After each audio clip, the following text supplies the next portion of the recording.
الحمد لله، الحمد لله موجد الوجود، الموجود قبل كل موجود، والصلاة والسلام على خير الوجود وعلى آله وصحبه إلى يوم الخلود. أما بعد، فرمضان بالنسبة إلى باقي الشهور كيوسف عليه السلام بالنسبة لإخوته ال11. كان يوسف أجمل إخوته، ورمضان أجمل الشهور. كان يوسف أقرب الأولاد لأبيه، ورمضان من أحب الشهور إلى الله عز وجل. فيه أنزل كلامه.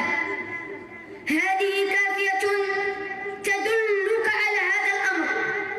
رمضان يشبه يوسف في قضية تحقيق الإحسان. ماذا قال النبي صلى الله عليه وسلم في الإحسان لما قال له جبريل: أخبرني عن الإحسان؟ فقال: أن تعبد الله كأنك تراه، فإن لم تكن تراه فإنه يراك. أعلى درجة الإحسان هو مقام المشاهدة كأنك تراه، وأدنى درجة الإحسان هو مقام المراقبة فإنه يراك. يوسف عليه السلام ماذا قال فيه الحق سبحانه وتعالى؟ في الحالتين الاثنين، حالة الاستضعاف عندما كان في السجن، وحالة التمكين عندما كان عزيز مصر. صاحبي السجن ماذا قال له؟